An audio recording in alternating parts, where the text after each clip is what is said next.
والذين جاهدوا فينا لنهدينهم سبلنا وقال الله تبارك وتعالى والعصر إن الإنسان لفي خسر إلا الذين آمنوا وعملوا الصالحات وتواصوا بالحق وتواصوا بالصبر وقال النبي صلى الله عليه وسلم نظر الله امرأ سمع مقالتي فوعاها وأداها فرب مبلغ أوعى من سامع أو كما قال النبي صلی اللہ علیہ وسلم۔ میرے قابل احترام بزرگوں، بھائیوں اور دوستوں،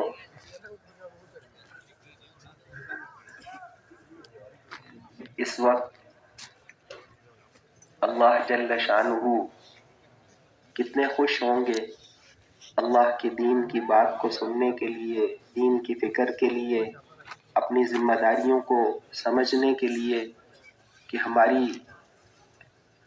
پیدا ہونے کی اللہ جل شانہ نے ہماری کیا ذمہ داریاں بنائی ہیں اور ان ذمہ داریوں پر ہم نے کتنا عمل کیا، اس کے لیے ہم یہاں آئے ہیں، دین کی نسبت سے آئے ہیں۔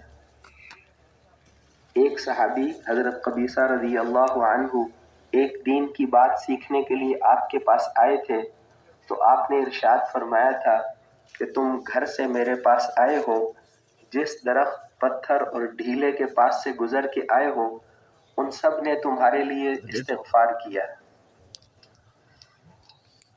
تو اللہ کے دین کے لیے آنا، سردی کو برداشت کرنا، پانی کے قطرے ٹپک رہے ہیں ان کو برداشت کرنا، اس پر اللہ کیا دیں گے؟ نظر اس پر ہونی چاہیے، مومن کی نظر آگے ہوتی ہے۔ اللہ اس پر کیا دینے والے ہیں؟ ایک صبح ایک شام اللہ کے راستے میں لگانا دنیا اور جو کچھ دنیا میں ہے اس سے زیادہ قیمتی۔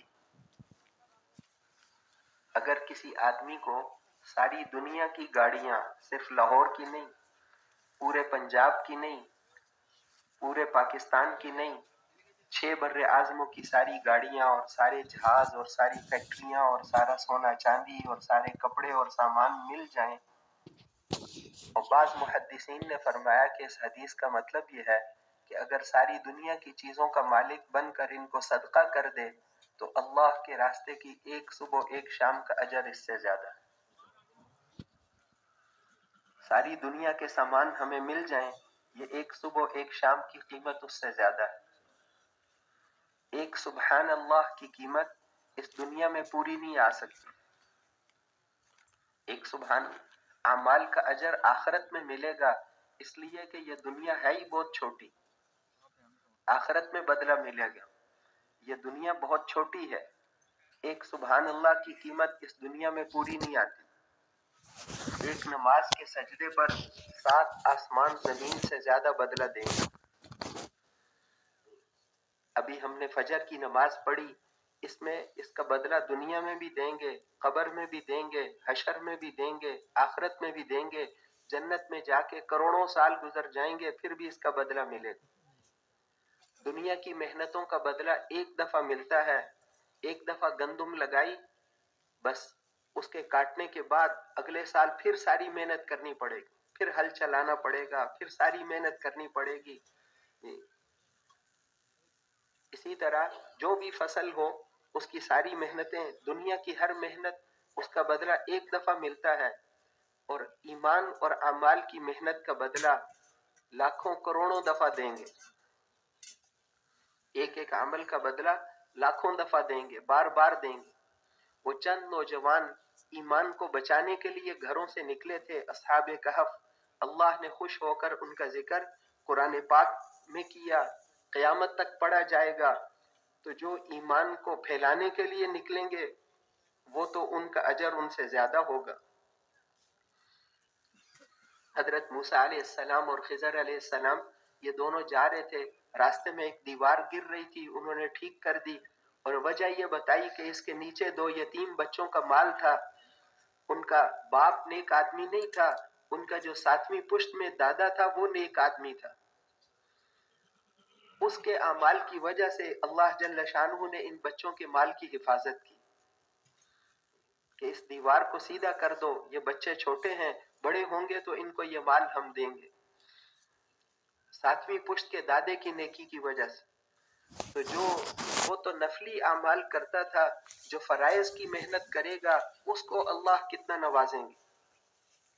یہ دعوت والی محنت، یہ فرائض کو زندہ کرنے والی محنت ہے، اور فرض کی قیمت نفل کے مقابلے میں اتنی زیادہ ہوتی ہے، 10,000 سال کوئی آدمی نفل پڑھے 2 رکعت فرض کے برابر نہیں ہو سکتا، اور ساری زندگی روزے رکھے، رمضان کا ایک روزہ چھوڑ دیا وہ کمی پوری نہیں ہو سکتی۔ وَلَوْ صَامَ الدَّهْرَ كُلَّهُ، اگرچہ ساری زندگی روزے رکھ لے، کیونکہ فرض کی قیمت بہت زیادہ ہے۔ اگر پہاڑ جتنا سونا نفلی صدقات میں دے دیا، زکوٰۃ کے 1 روپے کے برابر نہیں ہو سکتا، تو فرض کی قیمت بہت زیادہ ہے، اور اس محنت کو کرنا کروڑوں فرضوں کو زندہ کرنے کے برابر ہے۔ تو اس لیے اس سردی برداشت کرنے پر کیا ملے گا؟ التعب مؤقت والاجر مؤبد، یہ مشقت عارضی ہے اور اس پر جو بدلہ ملے گا وہ ہمیشہ ہمیشہ ملتا رہے گا۔ بار بار اللہ جل شانہ بلائیں گے کہ تم نے میرے لیے ایک رات گزاری تھی، میرے لیے ایک دن گزارا تھا، میرے لیے سفر کیا تھا، آؤ پھر اس کا بدلہ لے لو۔ پھر بلائیں گے، پھر بدلہ دیں گے، پھر بلائیں گے، پھر بدلہ دیں گے، نہ وہاں کی زندگی ختم ہوگی نہ کبھی بدلہ ختم ہوگا۔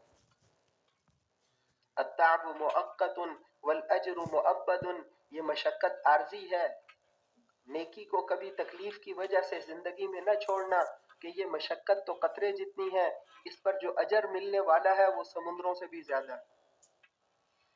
اجر کو سامنے رکھنا۔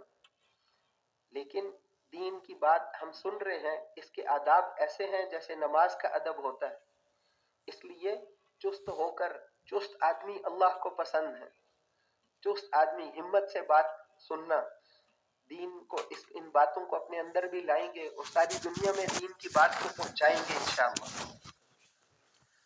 تو میرے محترم بھائیوں اور دوستوں، اللہ جل شانہ نے ہم میں سے ہر ایک، یہ جو باتیں اب ہم عرض کر رہے ہیں یہ حقائق ہیں، یہ کوئی کسی انسان کے خیالات نہیں ہیں، یہ حقیقتیں ہیں۔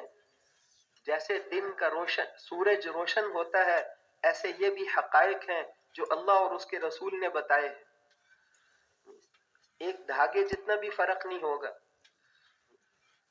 یہ پکی ٹھکی باتیں ہیں، قرآن پاک میں فرمایا، قسمیں کھا کھا کر فرمایا کہ یہ پکی ٹھکی باتیں ہیں، انہو لقول فصل، یہ پکی ٹھکی باتیں ہیں، وما ہوا بالہزل، یہ مذاق کی باتیں نہیں ہیں، ہم تمہارے ساتھ مذاق نہیں کر رہے، یہ حقائق ہیں۔ تو سب سے پہلی حقیقت یہ ہے کہ کرنے والے، اس کائنات میں کرنے والی ذات اللہ کی ہے، اللہ جل شانہ کرتے ہیں، جو ہوتا ہے اسی کے چاہنے سے ہوتا ہے۔ اللہ جل شانہ جو چاہتے ہیں اپنی قدرت سے کرتے ہیں، نفع کو نقصان بنا دیں، نقصان کو نفع بنا دیں۔ اے موسیٰ علیہ السلام، آپ کے ہاتھ میں کیا ہے؟ انہوں نے عرض کیا لاٹھی ہے، اس میں بڑے نفع، اس سے میں اپنے لیے بکریوں کے پتے جھاڑتا ہوں، اس سے میں ٹیک لگاتا ہوں، اس میں میرے بڑے نفع ہیں۔ اچھا، فرمایا اس کو زمین پر ڈال دو۔ زمین پر جو ڈالا تو اژدہا بن گیا۔ کہاں گئے اس کے نفع؟ نقصان والی چیز بن گئی۔ پھر اب جانے لگے، بھاگنے لگے، کہ نہیں نہیں اس کو پکڑو۔ اب جو ہی ہاتھ اس کو لگا، دوبارہ اس کو لاٹھی بنا دیا، وہ نقصان والی چیز اس کا نقصان کو نفع سے بدل دیا۔ کہ یہ کائنات کی ساری چیزیں اسی طرح ہم ان کو استعمال کرتے ہیں، نفع کو نقصان والا بنا دیں، نقصان والی چیز کو نفع والا بنا دیں، جب چاہیں جس طرح کریں۔ دنیا میں کوئی نفع والی چیز نفع والی نہیں جب تک اللہ کا امر نہ ہو، اور کوئی نقصان والی چیز نقصان والی نہیں جب تک اللہ کا امر نہ ہو۔ اس ذات سے محبت کرو، اس سے اپنا تعلق بناؤ، یہ انبیاء علیہ السلام سمجھاتے تھے۔ اللہ جل شانہ ہمیشہ سے ہیں، ہمیشہ سے ہیں، ایسے پہلے ہیں جس کی کوئی ابتدا نہیں، اور ایسے آخری ہیں جس کی کوئی انتہا نہیں، اور اسی نے یہ سب کچھ بنایا ہے. آسمان اسی نے بنائے، اتنے بڑے بڑے آسمان بنائے، بغیر ستونوں کے بنائے. یہ چھوٹا سا چھت، یہ چادر کی چھت کھڑی ہے ممبر پہ، یہ بغیر ستونوں کے نہیں کھڑی کر سکتے. ساری دنیا کے بادشاہ مل کر اس کو بغیر ستونوں کے کھڑا نہیں کر سکتے. اللہ جل شانہ نے اتنے بڑے بڑے آسمان، ایک ایک آسمان کی موٹائی 500 سال کا فاصلہ، زمین سے آسمان کا فاصلہ بھی 500 سال کا ہے، اور پہلے آسمان کی موٹائی بھی 500 سال ہے، دوسرے کی، تیسرے کی. اور پہلا آسمان اتنا بڑا ہے کہ یہ ساتوں زمینیں اس کے سامنے جیسے بہت بڑے صحرا کے اندر ایک انگوٹھی کا چھلا ہو. دوسرا آسمان اس سے اتنا بڑا، تیسرا اس سے اتنا بڑا، ساتوں آسمان. اس کے اوپر اللہ کی کرسی ہے. وسیع کرسیہ السماوات والارض، اس کی کرسی نے زمینوں اور آسمانوں کو گھیرا ہوا ہے. اس کے اوپر اللہ کا عرش ہے، وہ اتنا بڑا ہے کہ یہ ساتوں زمینوں اور آسمان اس کے سامنے ایسے ہیں جیسے بہت بڑے میدان کے اندر ایک انگوٹھی کا چھلا. یہ سب اس کے ارادے سے کھڑے ہیں. ان اللہ یمسک السماوات والارض ان تزولا، آسمانوں اور زمینوں کو گرنے سے اس ذات نے روکا ہوا ہے اللہ کے امر سے. ایک دن آئے گا جس دن یہ آسمان بہت کمزور ہو جائے گا، اس دن اس کے حکم سے یہ آسمان ٹوٹ کر ٹکڑے ٹکڑے ہو کر زمین پر گر جائے گا. اللہ جل شانہ نے یہ بنایا ہے، یہ زمین اللہ نے بنائی. اس کے اندر کتنی معدنیات رکھی، اتنا نرم نہیں بنایا کہ چل نہ سکے، اتنا سخت نہیں بنایا کہ فصلیں نہ اگائے. اس کے اندر کہ تم نے کبھی زمین کو نہیں دیکھا، ہماری قدرت کی نشانیاں تمہیں نظر نہیں آتی؟ ارد گرد دیکھ لو، یہ اونٹ ہم نے بنائے. افلا ينظرون الى الابل كيف خلقت، یہ اونٹ ہم نے کیسے بنائے. 1 مہینے کا پانی آرام سے سٹاک کر لیتے ہیں. کوئی ہے آپ میں سے کہ 1 مہینے کا پانی جسم میں سٹاک کر لے؟ ساری دنیا میں کوئی بھی نہیں کر سکتا. اللہ جل شانہ نے اونٹ کے اندر کتنی اور چیزیں ایسی رکھی. یہ اونٹ ہم نے بنائے، یہ آسمان ہم نے بنائے، یہ زمین ہم نے بنائی، اس کے اندر کا سب کچھ ہم نے بنایا. یہ سورج اور چاند ستارے ہم نے بنائے.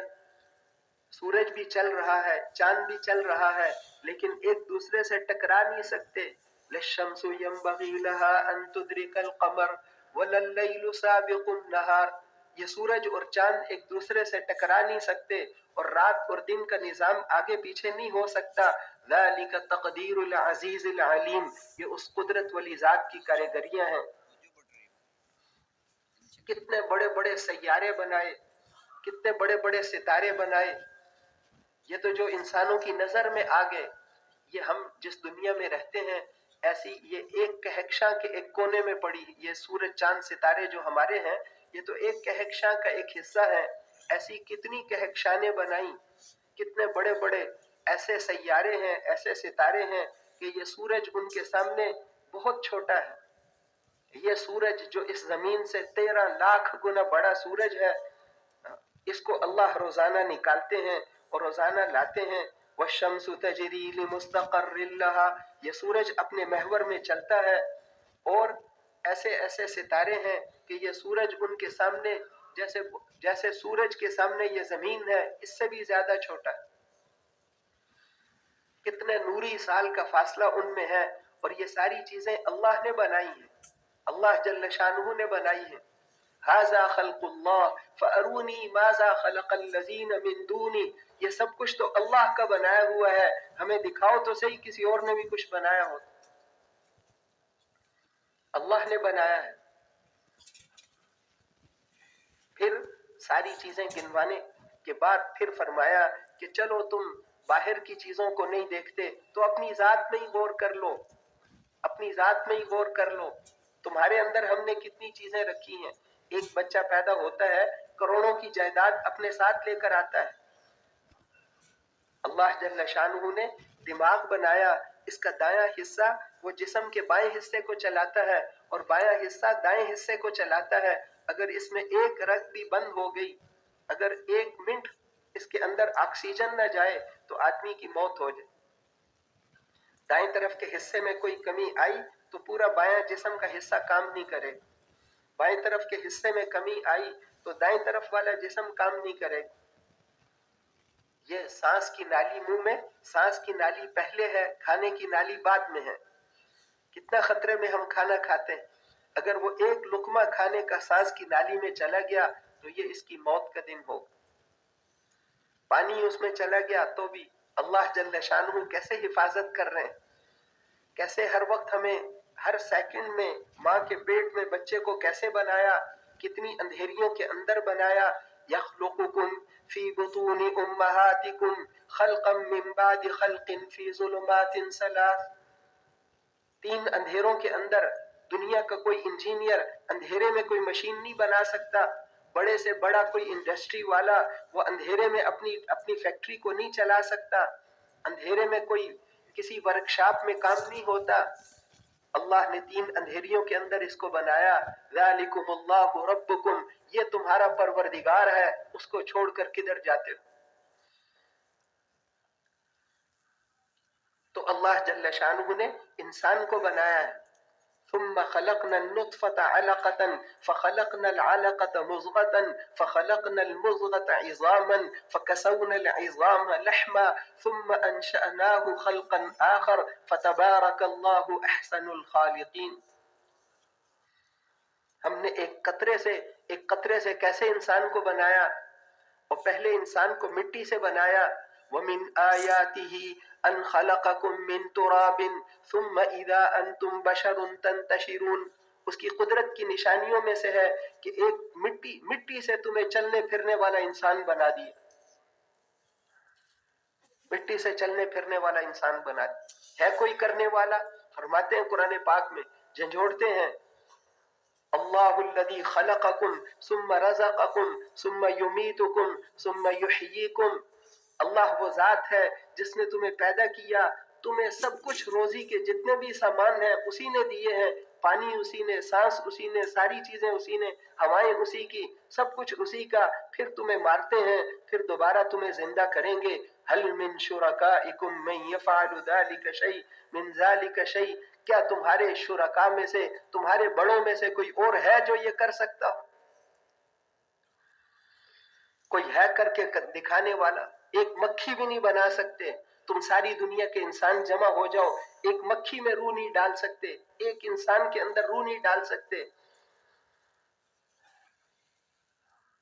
جب موت آتی ہے اس وقت وہ پکارتے ہیں کہ ڈاکٹر صاحب کو بلاؤ، فلاں کو بلاؤ. وَالْتَفَّتِ السَّاقُ بِالسَّاقِ إِلَىٰ رَبِّكَ يَوْمَئِذٍ الْمَسَاقُ. اب تیرے رب کے پاس جانے کا وقت آ گیا ہے. ہم اس کی روح نکال رہے ہیں کہ ہم اس وقت تم سے زیادہ اس کے قریب ہوتے ہیں. ہم اس کی روح نکال رہے ہیں. تمہارے اندر اگر جان ہے تو ڈال کر دکھا دو نا. بار بار جھنجھوڑتے رہتے ہیں.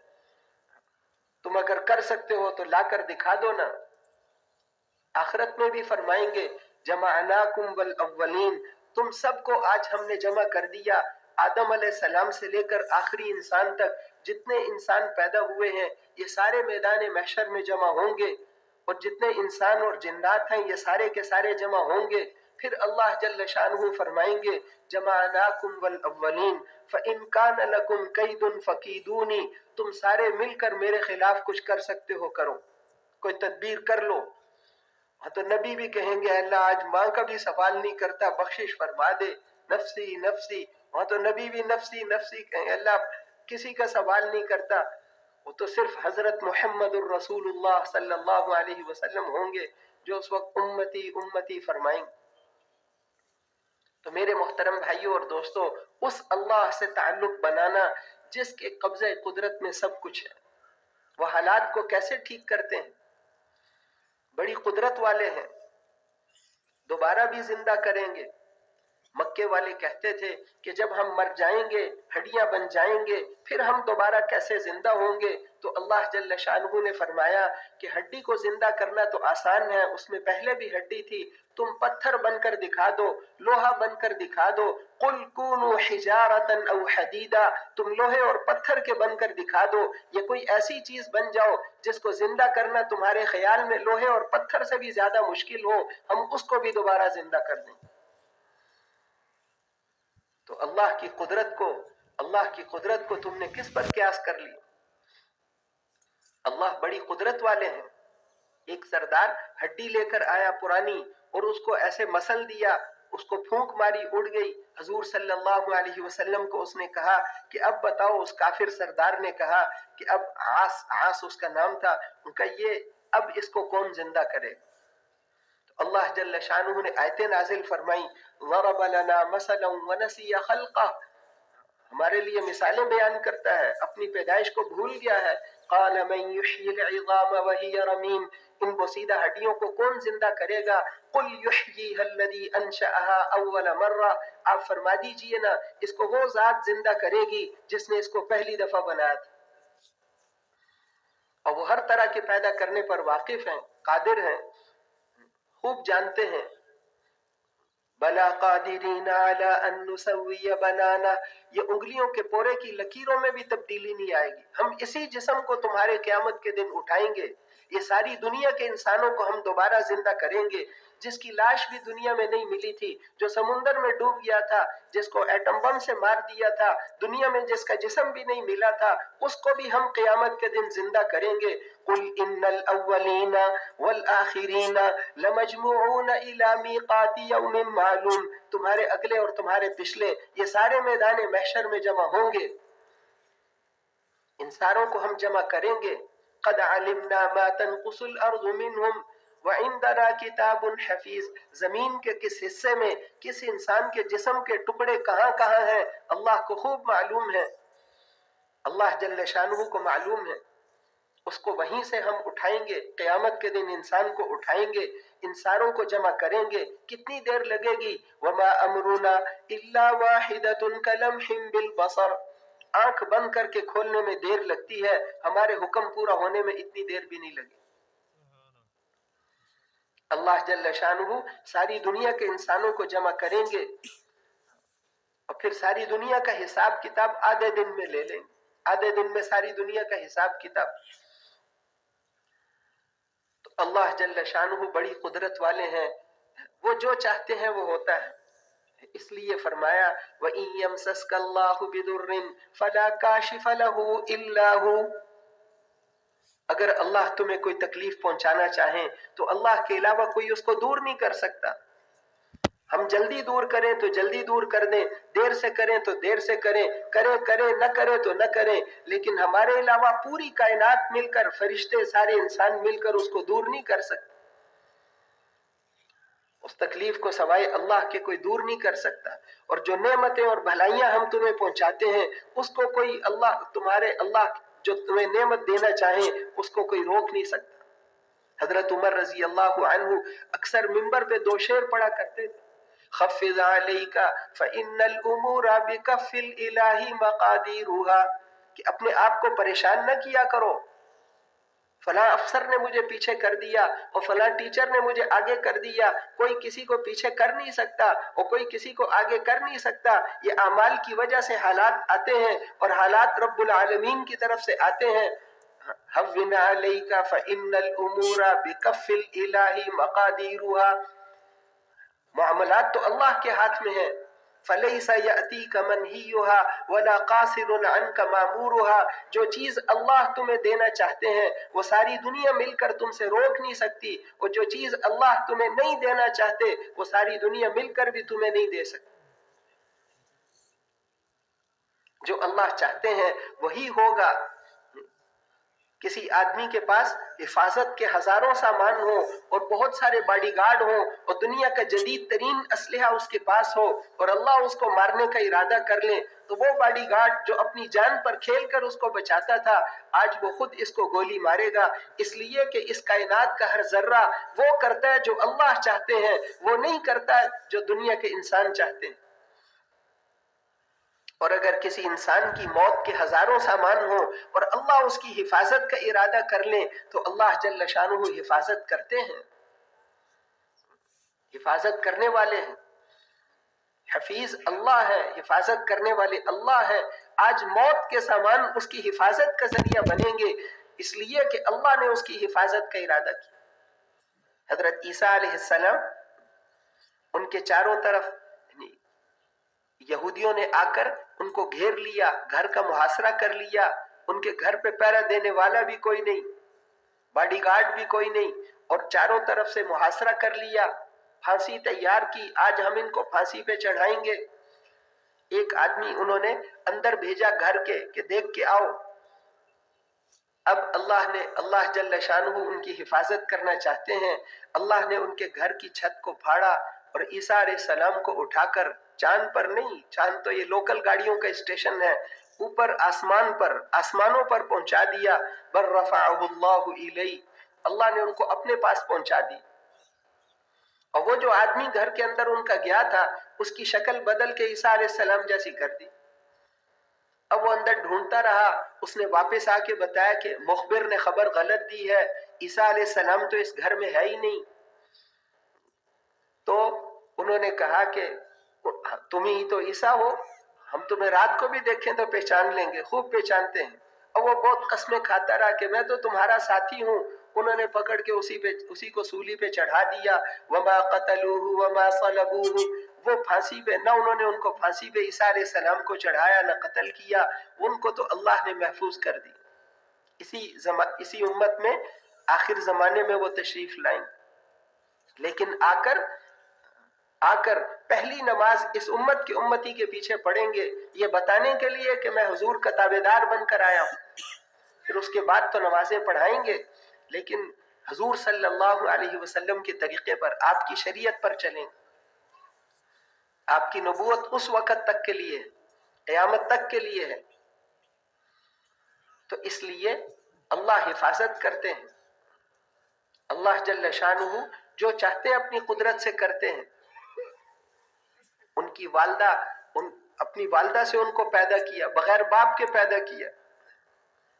اللہ جل شانہ نے ترتیب بنائی ہے عورت مرد کے ملنے سے بچہ پیدا ہو، لیکن اللہ چاہیں تو اس کے بغیر بھی کر سکتے. حضرت مریم علیہ السلام، ان کے پاس فرشتہ آیا کہ میں تمہیں بیٹا دینے کے لیے آیا ہوں. انہوں نے کہا کہ یہ کیسے ہو سکتا ہے، مجھے تو کسی مرد نے چھوا بھی نہیں اور میں کوئی بدکار عورت بھی نہیں، یہ کیسے ہوگا؟ قال كذلك، کیسے ہی ہو جائے گا.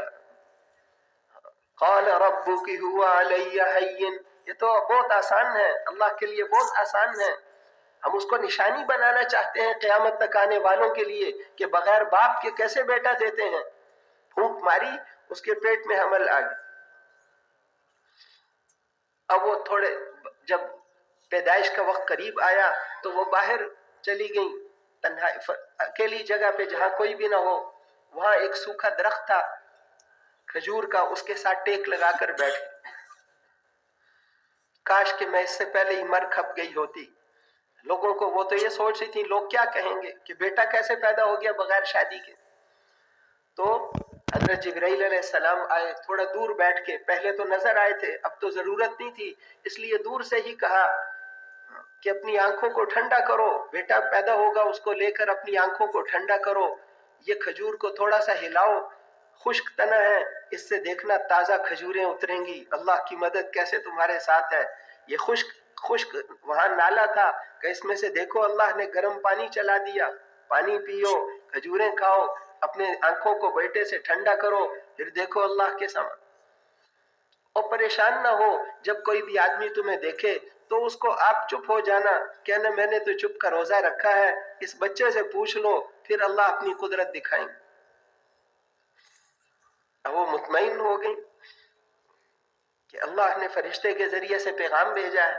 اب عیسیٰ علیہ السلام پیدا ہو گئے، اور کھجوروں کو انہوں نے ایسے کھجور کو ہلایا، تازہ تازہ کھجوریں. اس وقت سب سے بہترین چیز عورت کے لیے ایسی خوراک جو اس کی طاقت کا بھی ذریعہ بنے. پھر پانی اللہ نے اس کا بندوبست کیا. اب وہ اٹھا کر جب چلی تو وہی ہوا، سارے لوگ جمع ہو گئے.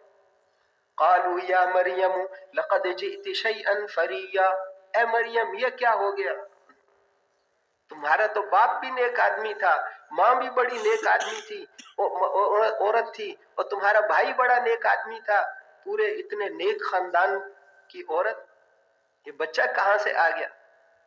فاشارت الیہ، اس نے اشارہ کیا، اس سے پوچھو، ان کا ایک دن کا بچہ، اس سے ہم کیسے پوچھیں؟ تو اس بچے نے بولنا شروع کر دی، قال انی عبد اللہ، ایسے جیسے کوئی جوان آدمی بیان کرتا ہے، ایسے اس ایک دن کے بچے نے بولنا شروع کر دیا، آتانی الکتاب وجعلنی نبیا، میں اللہ کا بندہ ہوں، میں اللہ کا بندہ ہوں۔ کہیں پوچھنا نہ شروع کر دیں، پہلی بات ہی یہ کہی، انی عبد اللہ، میں اللہ کا بندہ ہوں، اس نے مجھے کتاب دی ہے، نبی بنایا ہے، وجعلنی مبارکا اینما کنت واوصانی بالصلاة والزکاة ما دمت حیا وبرا بوالدتی ولم یجعلنی جبارا شقیا۔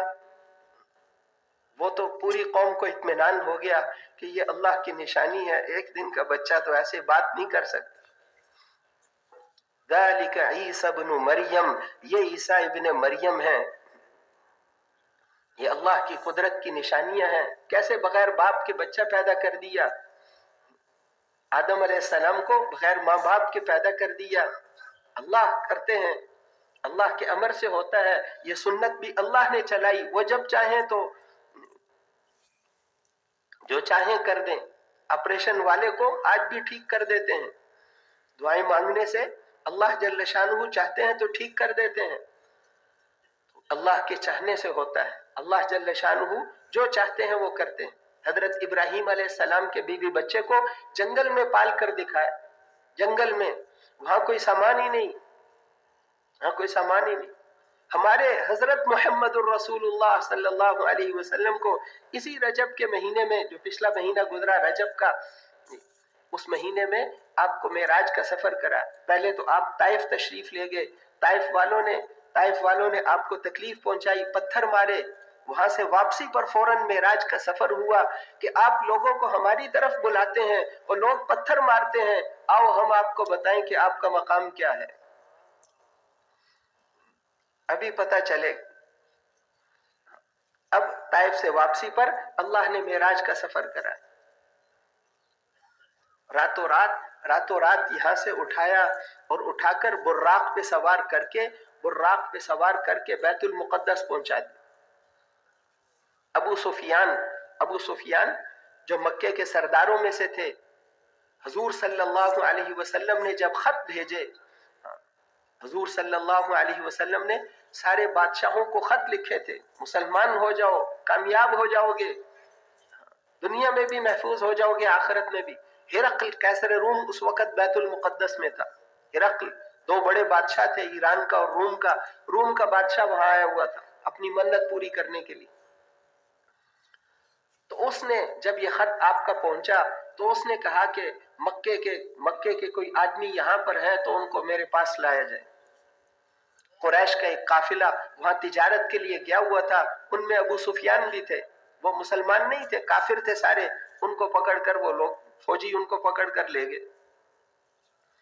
ابو سفیان یہ جس آدمی نے مجھے خط لکھا ہے اس کا جو سب سے قریبی رشتہ دار ہے وہ آگے آ جائے۔ تو ابو سفیان قریبی رشتہ دار تھے، وہ آگے آ گئے۔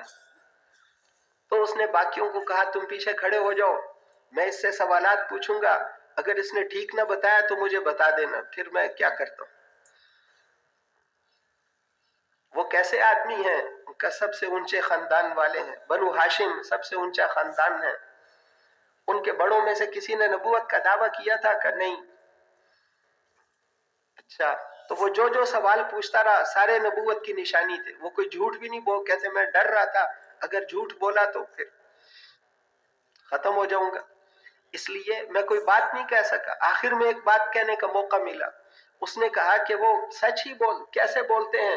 انہوں نے کہا کہ اب دیکھو نا، انہوں نے پچھلے دنوں ہمیں یہ کہا تھا کہ راتوں رات میں بیت المقدس چلا گیا اور وہاں سے بھلا ایک آدمی مکے سے بیت المقدس کیسے ایک رات میں جا سکتا ہے؟ اب دیکھ لو ایسی باتیں وہ کرتے ہیں۔ تو وہاں کا سب سے بڑا عالم بیٹھا تھا بادشاہ کے پاس، وہ اٹھ کے کھڑا ہو گیا کہ میں گواہی دیتا ہوں انہوں نے سچ فرمایا۔ بادشاہ نے اس سے پوچھا کہ تمہیں کیسے پتا ہے؟ اس نے کہا کہ میں بیت المقدس کے دروازے رات کو بند کرواتا ہوں. اس دن اس رات کو وہ ایک دروازہ بند ہی نہیں ہوتا تھا. میں نے اپنے سارے عملے کو بلایا، سب نے زور لگایا، بند نہیں ہوتا. پھر ہم نے کہا اس پر عمارت کا بوجھ پڑ گیا ہے، ترکھانوں کو بلایا، ترکھانوں نے ساری طاقت خرچ کر دی، کاٹ رہے ہیں دروازہ، وہ بند ہی نہیں ہو رہا. آخر ہم عاجز ہو گئے. ہم نے کہا کہ آج اس دروازے کو چھوڑو، بس اب ہم تو گھنٹوں محنت کر لی، اب جاؤ صبح دیکھیں گے. کہ صبح جب ہم گئے تو وہ باہر ایک چٹان کے ساتھ سوراخ کر کے کسی جانور کے باندھنے کے نشانات تھے، اور وہ دروازہ ہم نے ہاتھ لگایا تو بند ہو گیا. تو میں نے اپنے سارے ساتھیوں کو کہا تھا کہ آج رات اللہ کے کسی رسول کو اللہ نے لانا تھا اور انہوں نے آ کر یہاں پر نماز پڑھنی تھی، اس لیے ہم رات کو اس کو بند نہ کر سکے. راتوں رات اللہ جل شانہ آپ کو بیت المقدس لے گئے، اور بیت المقدس سے پھر پہلا آسمان، پھر دوسرا آسمان، پھر تیسرا اور چوتھا. ہر آسمان کے فرشتے پوچھتے کون ہے؟ تو جبرائیل علیہ السلام کہتے میں جبرائیل ہوں. کہ تمہارے ساتھ کون ہے؟ کہتے یہ محمد الرسول اللہ.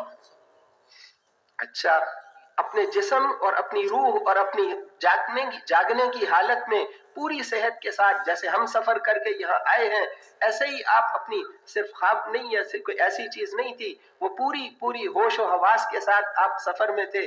تو انہوں نے پوچھا، وہ فرشتے پوچھتے تھے کہ ان کو بلایا گیا ہے؟ تو وہ کہتے ہاں ان کو اللہ نے بلایا ہے.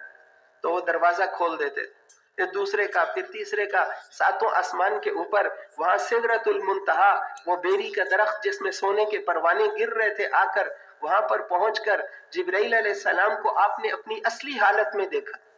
جبرائیل علیہ السلام کھڑے ہوں تو عرش پر سر لگے اور پاؤں زمین پہ لگے، ان کو اپنی اصلی حالت دکھائی. وہاں اوپر آسمانوں پہ بیت المعمور کو بھی دیکھا، فرشتوں کا خانہ کعبہ، 70,000 فرشتے اس کا طواف کرتے ہیں، اور ایک دفعہ جو کر لے پھر اس کی کبھی باری نہیں آئی. اتنے فرشتے اللہ نے بنائے.